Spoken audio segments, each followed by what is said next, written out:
welcome to Seven Gulches. Today we're going to do a very brief explanation and demonstration of scaling logs.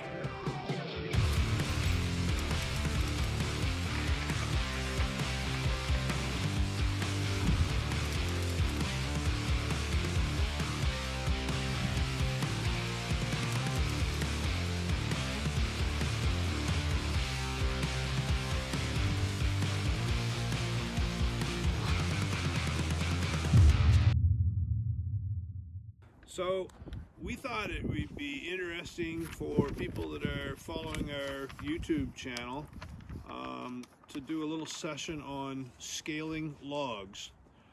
Scaling logs is used to be a standard way to buy and sell logs. Selling logs by the board foot.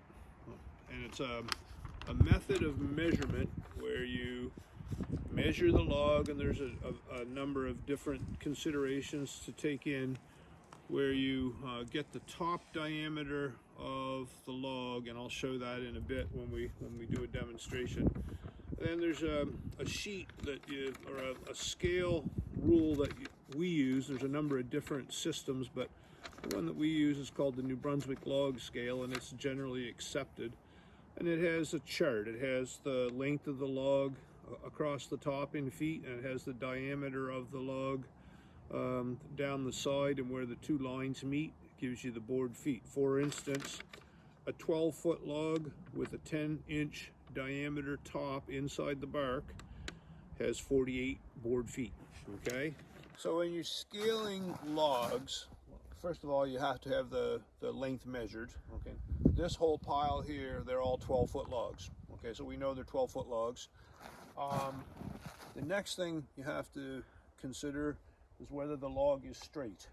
If the log is straight, you don't have to make any deductions. When you're scaling logs, what you're actually doing is measuring the cylinder inside the log. So you take the smallest top diameter inside the bark of the log, and that will be the diameter of the cylinder. So if you start at the top, obviously there's taper in the log. When that log tapers out, that part of the wood doesn't become lumber, so it's not included in the scale.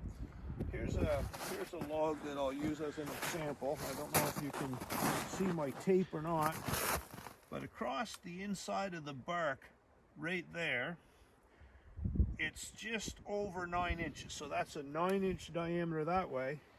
This way, it's just over 10 inches. However, if we did a cylinder, the cylinder wouldn't include that wood there, so that would be scaled as a 9-inch top.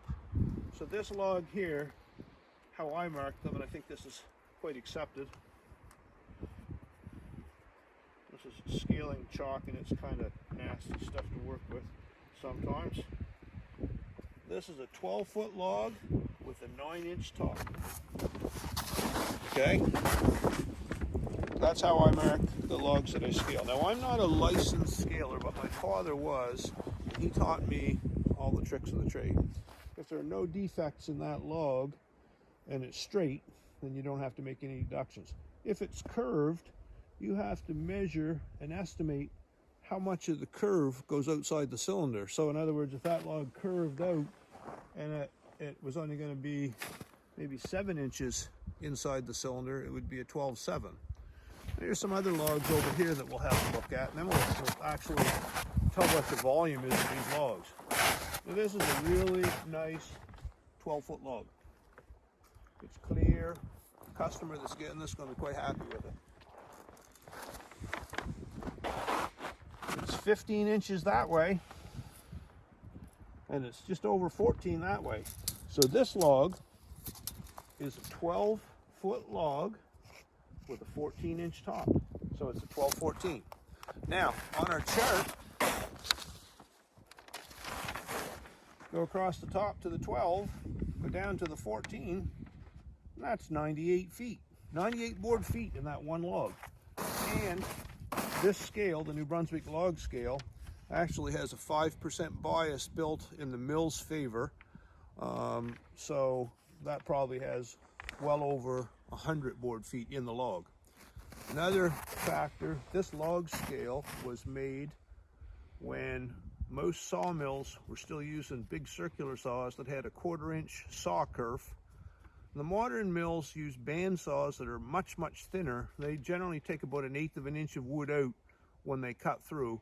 So this scale, although it gives you a good general idea, it favors the buyer, not the seller. So in other words, when I sell logs, I know that the person that's buying them, if they're milling them on a bandsaw mill, they're going to get more than what the scale sheet says.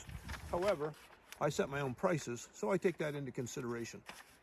And we do pretty well off of these type of logs. Now, I sell my logs 2 different ways. When I sell logs to the big mills, they used to have a scaler in the yard where they went out and they scaled each load. Well, a couple of things about that. It's not very efficient.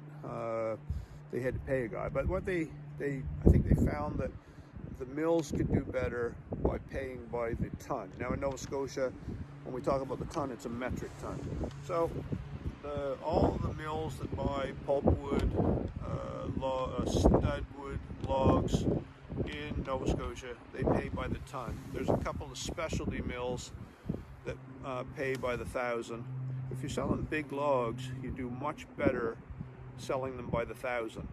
There's really, when you're selling logs by the ton, there's really no reward if you have really good quality logs, unless you had something negotiated specially, and I've never done that.